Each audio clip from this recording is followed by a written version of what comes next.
One of the most iconic games in arguably the most iconic horror series, Resident Evil 2 takes us back to the year of 1998 and the original outbreak of the T-virus spreading throughout Raccoon City. All because of the evil Umbrella Corporation with their experimental bioweapons and scientific buggery. It's a pretty nasty virus, mutating its hosts into violent zombies, monsters and other wild abominations, which now run rampant all across the city, with rookie cop Leon and uni student Claire thrown right in the middle of this nightmare situation, trying to escape all the chaos in one piece.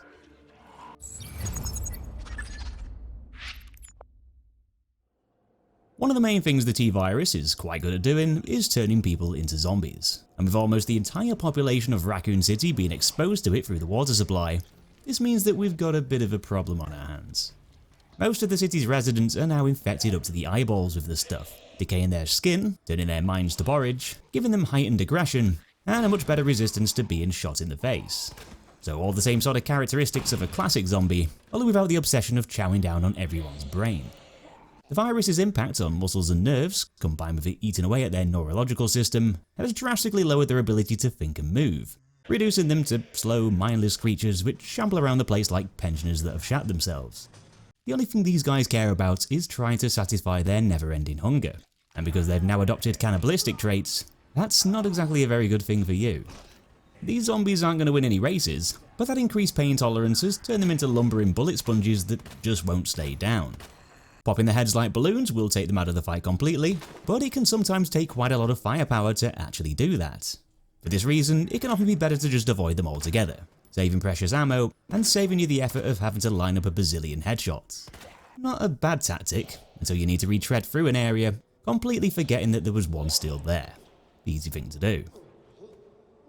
Arguably one of the most notorious enemy types in the game's series, the Licker makes its debut in Resident Evil 2, and boy do these things help to amplify the tension. The T-virus has really gone to town on these individuals, with a rare mutation essentially transforming some of the zombies into freaky wall-climbing brain monsters, with massive extendable tongues. Lickers definitely aren't human anymore, shedding their skin, growing a pair of massive meaty talons, wearing their brains on the outside, and sort of looking a bit like Venom if Venom came from one of the nastiest parts of the multiverse. That mutation's boosted muscle growth, giving the creatures a lot more strength and bigger games, with it also adopting the ability to cling to walls and sneak around above your head. They are completely blind though, so despite having almost everything going for them, you can just tiptoe around these things without having to burn through all the ammo you've currently got. Make too much noise or get a bit too close though, and a Licker's going to start hunting you down with relentless aggression, diving over with those claws lashing around while launching that barbed tongue over distance to punch a hole right through your face. Having better mobility, quicker reflexes, and an even spongier body does make them tougher opponents to take on or escape from, and you'll usually have to weigh up the situation, choosing whether or not to try and sneak past, or gun them down to avoid the anxiety. Or you can just slice them up with a knife. That works pretty good too. Zombies might be slow as hell, and Lickers can't bloody see anything, so it's up to a bunch of zombie dogs to speed things up a bit, and give you less time to think and react during encounters. The T-virus doesn't discriminate when it comes to choosing who or what to infect, with the canines of Raccoon City, a lot of which being police dogs in our case, also succumbing to it as well, having similar traits to the infected humans with relentless hunger, durability and necrosis, only without losing their ability to move quicker than a 93-year-old. Being more agile presents you with some new problems, as you might not necessarily need to aim for the head to make a dent, but you will need to actually hit the bloody thing in the first place.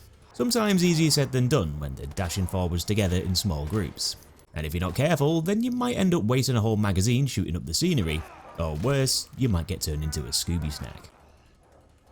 There's nothing more terrifying than planting 20 bullets into a monster's head, only to realise that monster can't actually be killed.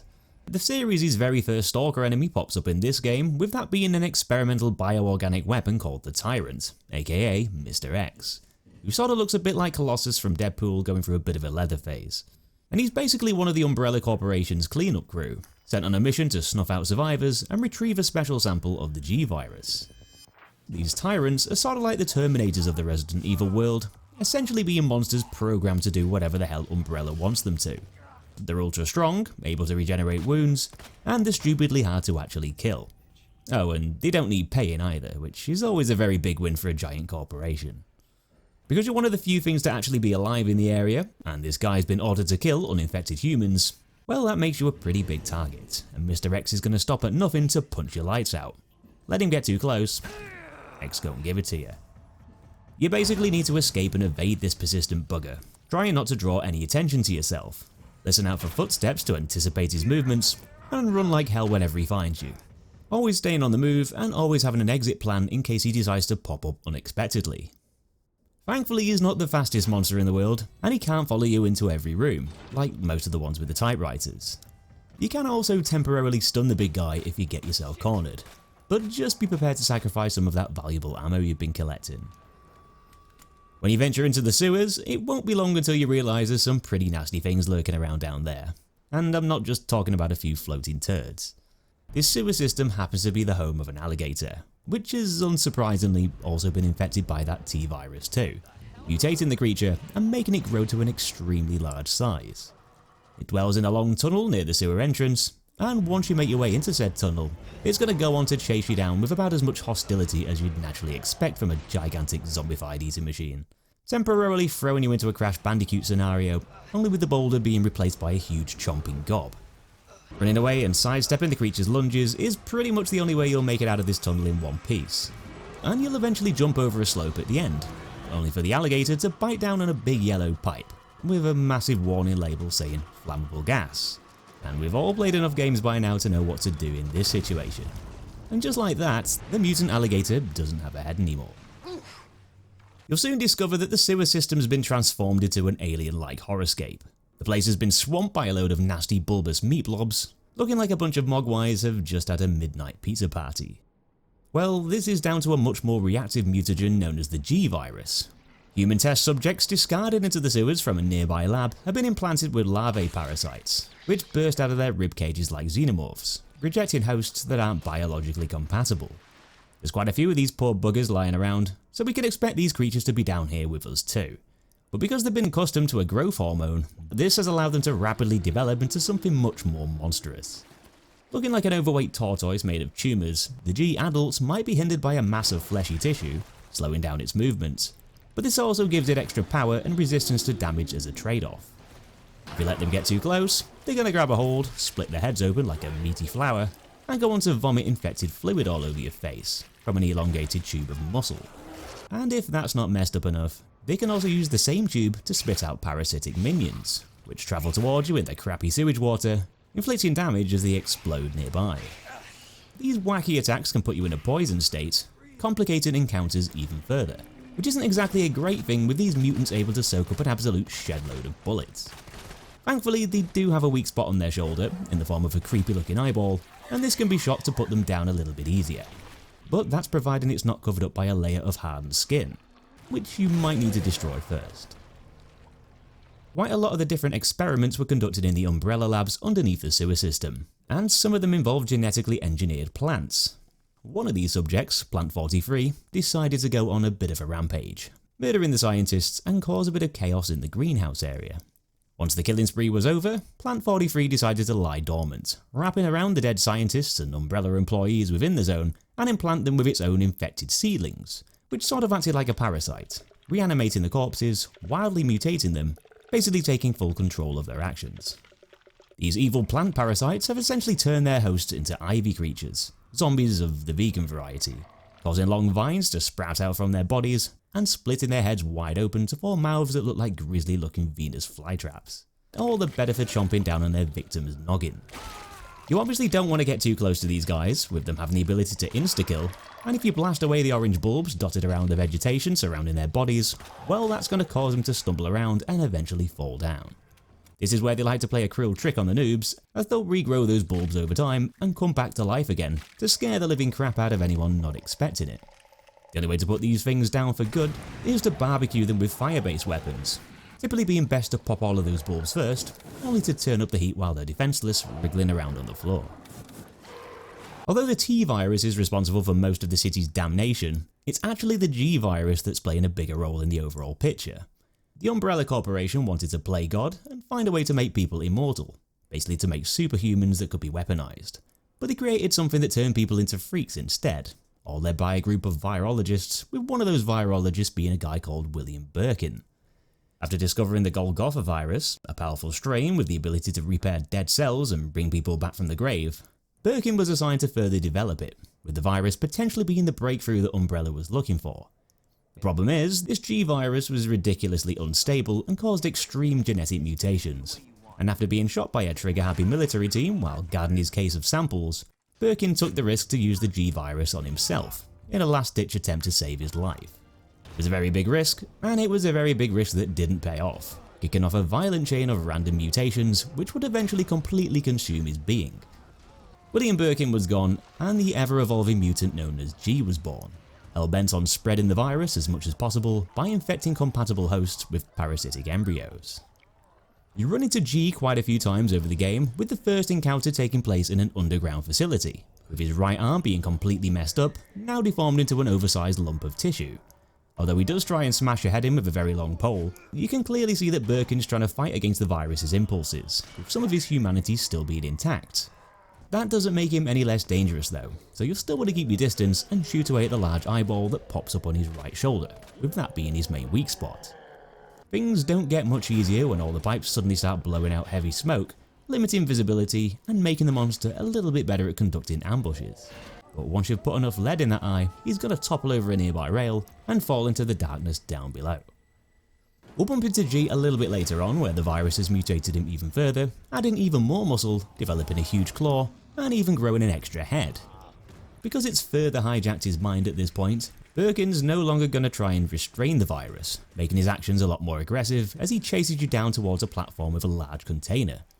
That container needs shifting to give you some room to maneuver away from G's claw swipes, but you'll also need to use the container to smack him off the edge of the platform, done by luring him into the danger zone and hitting the panel while he's stunned by gunfire and flashbangs.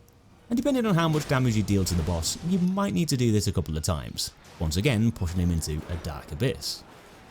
Unsurprisingly, G's going to come back later on in the game for the final showdown, and in this stage 3 of infection, he's gotten even bigger, sprouted more limbs, and basically morphed into some sort of demon-looking thing.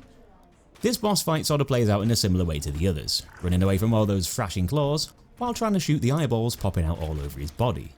But G's extra muscle power now lets him rip up nearby objects from the environment and launch them at you over distance, forcing you to either stun him by destroying a weak spot, or try and find a place where those projectiles can't hit you. There isn't a hell of a lot of space to maneuver around, so poking his eyes out with bullets is sometimes the only way to prevent yourself from getting cornered here. Though your main goal is to blast away at the eyeballs to reveal another cluster of eyeballs poking out of his chest, and once you've dealt enough damage to that cluster, then the big nasty meat demon's gonna flop to the ground, defeated yet again, and if you're playing as Leon first time around, then for the very last time. If you played as Claire though, then you're not going to get rid of him just yet, because after reaching the elevator room with the big train carriage in the middle, he's going to jump down and try and finish the fight once and for all, now looking even more messed up, having undergone his 4th round of mutation. Birkin is definitely long gone at this point, with this thing being a walking pile of eyes and meat, with a load of massive bone spikes jutting out from it, sort of looking a bit like the brutes from Dead Space. G's a lot more pissed off at this point, being even quicker and more agile than in the last few encounters, climbing up high along the walls to dive bomb you from above, in between spinning his arms around and charging through the room like a crazy gorilla. But aside from being more relentless and throwing a few new tricks into the mix, it's the same old weak spot as before, and whenever those chest eyes pop out to take a peek, just give him a good blast in to put the monster in his place. Surely that's the last time we've got to deal with this bloody guy, right? Well, not exactly, because if it's your second run of the game, then you'll be treated to G's 5th and final transformation not long after, as he attacks your escaping train carriage in the form of a gigantic blob of pure nastiness. G is now practically a living wall of flesh, with a mouth full of needle-like teeth stuck right in the middle. There's nowhere to run, and definitely nowhere to hide, and all you can really do in this situation is shoot the bloody thing and hope for the best. And obviously, if you get a bit too close, then you're gonna have a pretty rough day. Eventually that big gob in the middle is going to reveal, yep, you guessed it, another eyeball for us to shoot. Though this one's going to soak up quite a lot of your ammunition, though at least being at the end of the game, you're not going to need it anymore. After that eye's eaten enough lead, you'll just about prevent yourself from becoming a pile of goo by ramming a spiky pole into it and popping that eye like a big rancid zit. Because who needs a minigun when you've got a metal pipe? The train carriage gets detached, you jump off, and the big monster gets cooked by a scorching wave of fire, caused by the factory's self-destruct sequence, and I can finally say that that's the end of G. What a bloody long section that was. So in Claire's story, Mr. X is ripped open like a packet of beef jerky, as Birkin momentarily overcomes the virus, giving him a brief window to save his daughter Sherry. But in Leon's story, he continues to be a thorn in your side, right till the very end. And instead of fighting G during his 4th mutation phase, you'll instead be matched up against that persistent Tyrant. After getting hit by a load of explosives in the labs, Mr. X's power limiter gets deactivated, opening him up to progressive mutation, thus turning him into a super Tyrant. He still doesn't like the idea of you being alive, and as you make a break for it by going down the lift, he's going to pay you an unwelcomed visit, now in a much more twisted form with an elongated claw arm. You've got to do your best to avoid the super Tyrant in the little space that you've got, shooting away at that beating heart protruding out from his chest, all while navigating around the falling debris which limits your space even more. Not exactly the easiest thing to do with there being barely any room to maneuver around, though eventually after dealing enough damage, an anti-tank rocket launcher is going to drop into the arena, giving you a very nice opportunity to turn Mr. X into a pile of gory mush. His stalking days are finally over.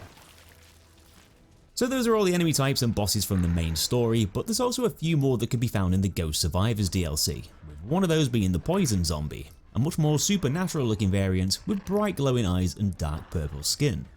It might look like they've jumped over from one of the old school COD zombie modes, but as the name says on the tin, these guys are infused with a poisonous substance called PZ gas, something that was said to suppress the viral outbreak, but only ended up complicating matters even further, which isn't exactly a big surprise with this gas also being provided by the Umbrella Corporation, because there's nothing shifty about that.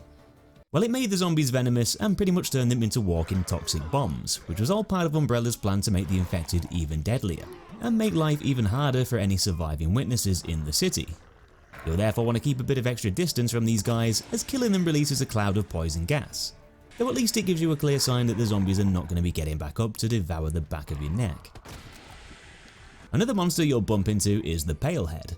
Easy to see where that name came from. These guys are another type of infected, only one that went through even heavier mutation, caused by other viral strains, basically turning them into decaying bags of meat with white flesh practically melting away from their bodies.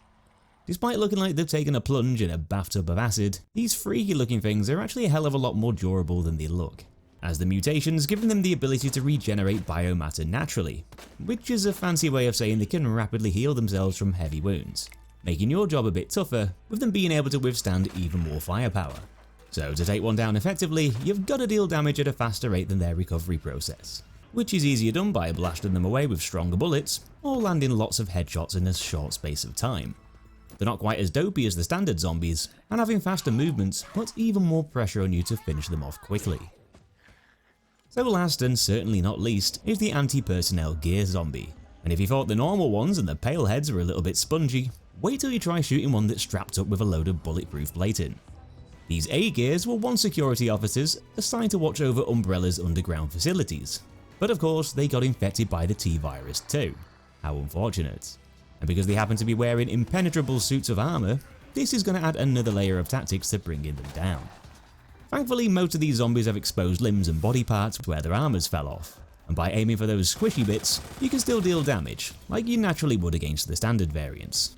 Though this can still restrict you from planting headshots, and it can also complicate matters more when you're surrounded, giving you less of that zombie flesh to target, and possibly force you to use more ammunition in the process.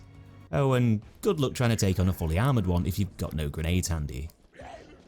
So if you've got a taste for more monsters, then you might want to check out my enemy guide for the Resident Evil 3 remake, which should be up on the screen and on my channel as soon as it's available. And if you're one of my boss channel members, then you'll now have access to an extended showcase with even more close-ups and cinematic shots of the different creatures featured in this video. Thanks for watching, thanks for supporting, and I'll see you in the next one.